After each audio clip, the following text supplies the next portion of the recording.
بسم اللہ الرحمن الرحیم۔ رسول اللہ صلی اللہ علیہ وآلہ وسلم نے ارشاد فرمایا، اللہ کی قسم اگر میں کسی بات پر قسم اٹھا لوں اور پھر اس کا غیر اس سے بہتر جانوں تو انشاءاللہ میں اپنی قسم کا کفارہ دوں گا اور اس سے بہتر کو اختیار کر لوں گا۔ رسول اللہ صلی اللہ علیہ وآلہ وسلم نے ارشاد فرمایا، جس نے لوگوں کا شکریہ ادا نہ کیا اس نے اللہ کا بھی شکریہ ادا نہ کیا۔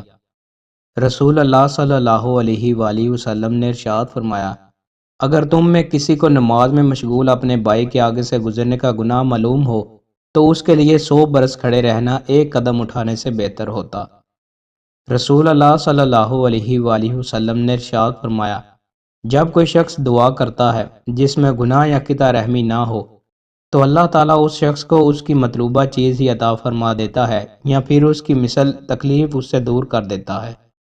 رسول اللہ صلی اللہ علیہ وآلہ وسلم نے ارشاد فرمایا، میں نے اپنے آپ کو خواب میں مسواک کرتے ہوئے دیکھا، چنانچہ اس دوران 2 آدمی میرے پاس آئے، ان میں سے ایک دوسرے سے بڑا تھا، میں نے ان میں سے چھوٹے کو مسواک دے دی تو مجھے کہا گیا بڑے کو دو، چنانچہ میں نے بڑے کو دے دی۔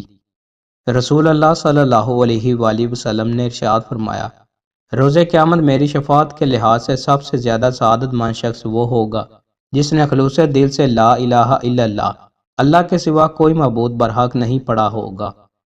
رسول اللہ صلی اللہ علیہ وآلہ وسلم نے ارشاد فرمایا، فرض نماز کے بعد رات کے آخری حصے میں پڑھی گئی نماز سب سے بہتر ہے۔